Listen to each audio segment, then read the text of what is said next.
चलिए देखिए, कल हम लोग देखे थे उत्तर भारत की नदियों के विषय में। आज पढ़ेंगे दक्षिण भारत की नदियों के विषय में। उत्तर भारत में हमने गंगा नदी तंत्र देख लिया था, ब्रह्मपुत्र नदी तंत्र देख लिया था और सिंधु नदी तंत्र देख लिया था। आज पढ़ना है दक्षिण भारत की नदियों के विषय में, लेकिन उसे पढ़ने से पहले हम कंपेयर करेंगे क्या अंतर है दक्षिण भारत की नदियों में और उत्तर भारत की नदियों में। जो उत्तर भारत की नदियां हैं, आप लोगों को बताया था मैंने, उनको ग्लेशियर से भी पानी प्राप्त होता है और दक्षिणी पश्चिमी मानसून से भी प्राप्त होता है। ग्लेशियर से कैसे? ग्लेशियर बनता कैसे है? हम जानते हैं हमारे वायुमंडल के ऊपर एक मंडल पाया जाता है, क्षोभ मंडल, और उस क्षोभ मंडल में 4400 मीटर के ऊपर, कितना? 4400 मीटर के ऊपर जब आइसोलाइन इसे कहते हैं, 4400 मीटर को क्या कहते हैं? आइसोलाइन। इसके ऊपर जाने पर जितने हम ऊपर जाते जाते हैं वहां का टेम्परेचर उतना डाउन होता जाता है, कम होता जाता है। ओके, ऊंचाई पर जाएंगे टेम्परेचर कम होता जाएगा, और जब हम क्षोभ मंडल में 4400 मीटर ऊंचाई पर पहुंचते हैं, किस मंडल पर? क्षोभ मंडल में, और 4400 मीटर की ऊंचाई पर पहुंचते हैं तो वहां पर हमारा टेम्परेचर लो हो जाता है। इतना लो हो जाता है कि पानी किस में परिवर्तित होने लगता है? बर्फ में। और यही पानी अगर बर्फ में परिवर्तित होने लगता है, उसी के द्वारा किसका निर्माण होता है? ग्लेशियर का निर्माण होता है। क्लियर? ग्लेशियर का निर्माण होता है। जैसा कि आप लोग विदित हो कि हमारा गंगा जो है, गंगा नदी जो है, जब बरसात होता है, बरसात के पहले ही उसमें पानी की मात्रा अधिक हो जाती है। उसका रीजन क्या है? हम जानते हैं फरवरी, मार्च, अप्रैल के महीने में गर्मी बहुत ज्यादा होती है, और जब गर्मी ज्यादा होगी तो ग्लेशियर पिघलेगा, और ग्लेशियर पिघलेगा तो पानी उसका किस में आएगा? नदियों में आएगा। ओके, इसी कारण से हमारी गंगा नदी में पानी अधिक हो जाता है बरसात के पहले। ओके, तो पहला अंतर यही हुआ कि जो हमारी उत्तर भारत की नदियां हैं वो वर्ष भर सदावाहिनी है। सदावाहिनी मतलब वो सारे मौसम में उनमें पानी रहता है, हमेशा वो नदियां बहती रहती हैं। ग्लेशियर के द्वारा पानी प्राप्त करती हैं और दक्षिणी पश्चिमी मानसून के द्वारा भी वर्षा प्राप्त करती हैं। ये इसलिए ये नदियां वर्ष भर बहती रहती हैं। क्लियर? और जो दक्षिण भारत की नदियां हैं बेटा, ये वर्ष भर सदावाहिनी नहीं है। क्यों?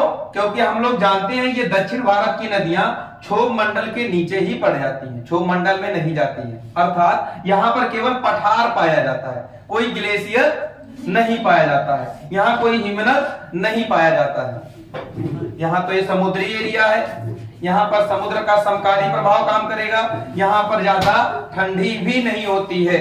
जैसे आप लोग कोई मुंबई गए होंगे तो देखे होंगे वहां पर ठंडी कम होती है।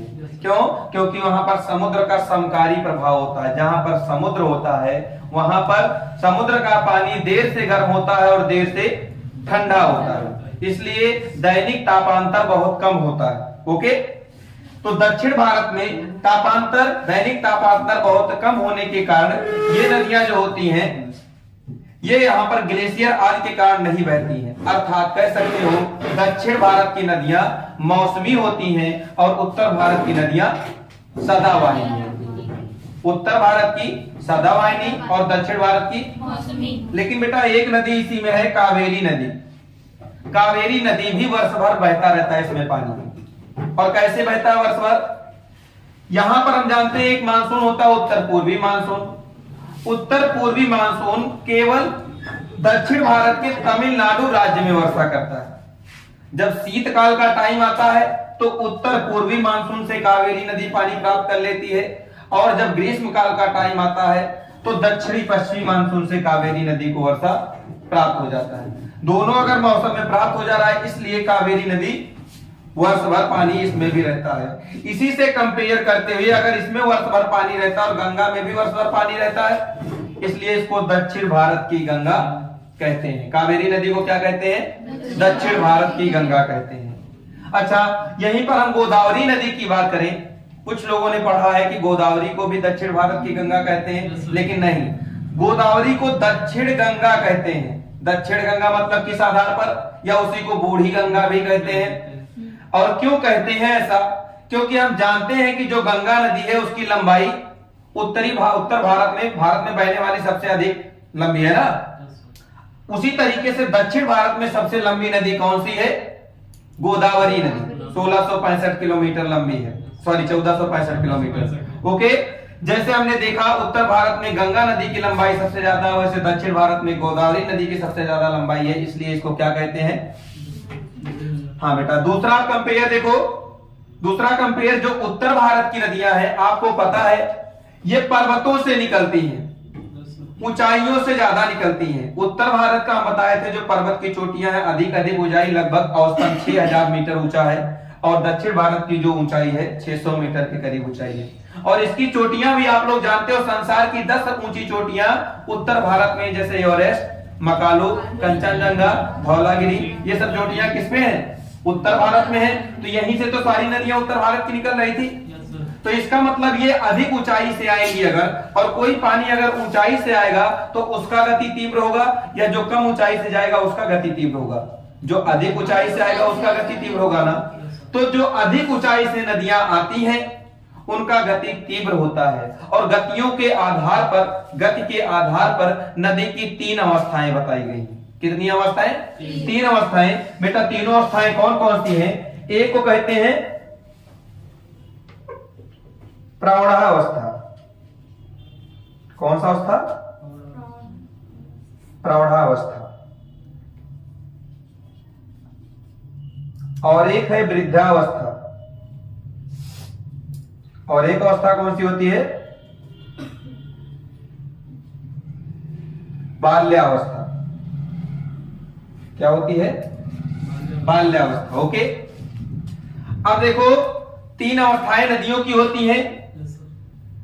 हमारी जो उत्तर भारत की नदियां हैं ये सब प्रौढ़ावस्था में है। क्यों? क्योंकि इनकी गति बहुत तीव्र होती है। ओके, और जिन नदियों की गति सबसे तीव्र होती है उनको किस अवस्था में रखते हैं? प्रौढ़ावस्था में। और वृद्धावस्था में किसको रखते हैं? जिनकी गति मंद हो जाती है, अर्थात जो समुद्र तल को प्राप्त कर लेते हैं, जितनी ऊंचाई पर समुद्र का है। जैसे हम जान ले कि इधर भी पानी है, इधर से भी पानी डाला जाए और दोनों का पानी समान लेवल पर आ जाएगा तो गति धीमी होगी कि नहीं होगी? धीमी हो जाएगी ना। तो यहां पर जो दक्षिण भारत की नदियां हैं ये अपने समुद्र तल को प्राप्त कर ली है। अब ये कटान नहीं करती हैं। ये भी अंतर है कि जो दक्षिण भारत की नदियां हैं अब ये पर्वतों और पत्थरों को काटती नहीं है, जबकि उत्तर भारत की नदियां आज भी कटाव कर रही हैं। और कटाव कर रही हैं इसी वजह से आप लोग जानते हो, अगर कोई चीज कटाव करेगा, कटाव का मतलब क्या हुआ? नदी इधर से बह रही है, हो सकता है गहरा कर दे, हो सकता है रास्ता ही बदल दे। तो उत्तर भारत की नदियां जो है वो विसर्पण का निर्माण करती हैं, ऐसे ऐसे बहती है। उत्तर भारत की नदियां किसका निर्माण करती हैं? विसर्पण का निर्माण करती हैं। और दक्षिण भारत की नदियां विसर्पण का निर्माण और क्यों नहीं करती हैं? क्योंकि दक्षिण भारत में तो पठारी एरिया है ना, मालवा का पठार, छोटा नागपुर का पठार, दक्कन का पठार, सब तो दक्षिण में ही है। और कोई चीज अगर पत्थर से पानी टकराएगा, क्या पत्थर को काट देता है? नहीं काट पाता। अर्थात जब ये पठारी एरिया में पानी जाता है, टकराता है, तो उसके मार्ग को काट ना पा करके उसी रास्ते में वो बहता है। लेकिन उत्तर भारत मैदानी होने के कारण मैदान को काटने में आसानी होगा या पत्थर को? मैदान को ना। तो उत्तर भारत की नदियां मैदान को काट ले जाती हैं, लेकिन दक्षिण भारत की नदियां पठार को काट नहीं पाती हैं। अर्थात कह सकते हो उत्तर भारत की नदियां मार्ग विचलन भी करती हैं, अपने मार्ग को चेंज भी कर लेती हैं, और दक्षिण भारत की नदियां अपने मार्ग को चेंज नहीं करती हैं। ऐसे ही एक नदी आप लोगों को मैंने बताया था, बिहार का शोक कहा जाता है जिसको, कोसी नदी। और क्यों उसको बिहार का शोक कहा जाता है? वो कभी इधर से बहती है तो कभी इधर से बहने लगती है। ओके, ये अपना मार्ग परिवर्तित करती रहती है, इसलिए इसी को क्या कहते हैं? बिहार का शोक कहते हैं। जबकि दक्षिण भारत की नदियां अपना मार्ग नहीं बदलती हैं। उत्तर भारत की जो नदियां हैं ये बहुत अधिक लंबी होती हैं, जैसा आप लोगों ने देखा था। कहां से? कोई महाबलेश्वर, कोई मानसरोवर झील से निकल रही है, कोई यमुनोत्री ग्लेशियर से निकल रही है। और गंगा नदी की लंबाई 2525 किलोमीटर है। और दक्षिण भारत की सबसे ज्यादा लंबी नदी जो है वो है गोदावरी नदी केवल कितना लंबाई है? 1465 किलोमीटर। तो सोचिए कहीं पर 1465 किलोमीटर सबसे लंबी और उत्तर भारत की केवल गंगा नदी की लंबाई 2525, अर्थात कह सकते हो कि उत्तर भारत की नदियों की लंबाई अधिक होती है और दक्षिण भारत की नदियों की लंबाई कम होती है। उत्तर भारत की नदियों का गति तीव्र होता है, दक्षिण भारत की नदियों की गति मंद होती है। बात तो समझ में आई? उत्तर भारत की नदियां जो होती हैं, ये कंपेयर करोगे अगर, उत्तर भारत की नदियां जो होती हैं ये भी डेल्टा का निर्माण करती हैं और दक्षिण भारत की नदियां भी डेल्टा का निर्माण करती हैं। लेकिन दक्षिण भारत की कौन सी नदियां डेल्टा का निर्माण करती हैं? जो पश्चिमी घाट पर बहती हैं। किधर बहती हैं? जो पश्चिमी घाट पर बहती हैं वही डेल्टा का निर्माण करती हैं, और जो पूर्वी घाट पर बहती हैं वो किसका निर्माण करती हैं? ज्वार नदमुख का निर्माण करती हैं। आपको अंतर मैं आशा करता हूं सबको समझ में आ गया होगा। उत्तर भारत की नदियों और दक्षिण भारत की नदियों में अंतर क्या है? क्लियर? अब हम लोग एक एक नदी के विषय में चर्चा करते हैं और आज हम लोग पश्चिमी घाट पर जो नदियां अपना मुहाना बनाती हैं दक्षिण भारत की, उसके विषय में पढ़ते हैं। क्लियर? सबसे पहली नदी हम देखते हैं, हमको पता है ऊपर से एक नदी जब हमारी गंगा आती है तो गंगा दो भागों में बढ़ जाती है। एक भाग निकल जाती है भागीरथी के नाम से और दूसरी भाग पश्चिम बंगाल में, जिसके किनारे हुगली के किनारे कोलकाता शहर बसा हुआ है, हुगली नदी ऐसे आ जाती पश्चिम बंगाल में नीचे। और ये दक्षिण भारत की पहली नदी जो किसी उत्तर भारत की नदी में जाकर के मिल रही है, मतलब किसी वितरिका में जाकर के मिल रही है, वो कौन सी नदी है? दामोदर नदी। कौन सी नदी? दामोदर नदी। दामोदर नदी छोटा नागपुर के पठार से निकल करके, कहां से? छोटा नागपुर के पठार से या छत्तीसगढ़ से निकल करके जाके किससे मिल जाती है? हुगली नदी से मिल जाती है। और हुगली नदी जाकर के अपना मुहाना कहां बना लेती है? इधर बंगाल की खाड़ी है, बंगाल की खाड़ी में अपना मुहाना बना लेती है। सेकेंड नदी आपको दिख रहा है स्वर्ण रेखा नदी। स्वर्ण रेखा नदी का उद्गम बेटा कहां पर है? रांची के पास। झारखंड की राजधानी क्या है? रांची। झारखंड की राजधानी रांची के पास स्वर्ण रेखा नदी का उद्गम है, वहीं से स्वर्ण रेखा नदी निकलती है। और स्वर्ण रेखा नदी निकलती है तो बेटा जब ये अपने मार्ग में बहती है तो यहीं पर एक आपको दिख रहा होगा डॉट दिख रहा है। इसका मतलब क्या? इसका मतलब ये औद्योगिक कोई इंडस्ट्री यहां पर लगा हुआ है। जमशेदपुर इंडस्ट्री यहीं पर है और ये इतना ज्यादा कचरा फैलाती है, इस नदी में इतना ज्यादा कचरा है कि यहां पर कोई जीव नहीं है। इसलिए स्वर्णरेखा नदी को जैविक मरुस्थल कहते हैं। स्वर्णरेखा नदी को जैविक मरुस्थल के नाम से भी जाना जाता है क्योंकि इसमें कोई जीव नहीं रह गया। और क्यों नहीं रह गया? क्योंकि यहां पर औद्योगिकरण बहुत अधिक हो गया है। क्लियर हुआ? और इसी नदी के किनारे कौन सा है? जमशेदपुर। जमशेदपुर जानते हो ना? जमशेदपुर इंडस्ट्री यहीं पर लगा हुआ है, इसलिए इसके किनारे बसे होने के कारण इसमें कचरा आज इतना ज्यादा जाता है कि इसमें अब जीवन संभव नहीं है, कोई जलीय जीव इसमें रह नहीं पाता है। इसलिए इसे जैविक मरुस्थल के नाम से जाना जाता है। किस नदी को जैविक मरुस्थल के नाम से जाना जाता है? स्वर्णरेखा नदी को जाना जाता है। अगली नदी बेटा यही रांची के पठार से या कहो रांची से ही निकलती है। बैतरणी नहीं, ब्राह्मणी नदी। ओके, ब्राह्मणी नदी ये भी अपना उड़ीसा में ही मुहाना बनाती है। ओके, कहां कहां पर ये नदियां जो जा रही है, कहां से निकली? सबसे पहले निकली रांची के पठार से, फिर थोड़ा सा जाती है ये आंध्र प्रदेश में, आंध्र प्रदेश बाद उड़ीसा में अपना मुहाना बना लेती है। और बेटा ये तीनों तो दिख रहा है आपको। अगर प्रश्न यह आएगा निम्नलिखित में से कौन कौन सी नदियां छोटा नागपुर के पठार या रांची के पठार से निकलती हैं, तो ये तीनों नदियां तो आपको दिखा, दामोदर, स्वर्णरेखा और ब्राह्मणी। ये तीनों नदियां कहां से निकली? छोटा नागपुर के पठार या रांची के पठार से निकली। लेकिन बेटा ये जो नदी दिख रही है, चलिए अब जो नदी पढ़ते हैं वो बहुत ज्यादा इंपॉर्टेंट है। कौन सी? गोदावरी नदी। और गोदावरी नदी के विषय में बताएं तो ये किस राज्य से निकलती है?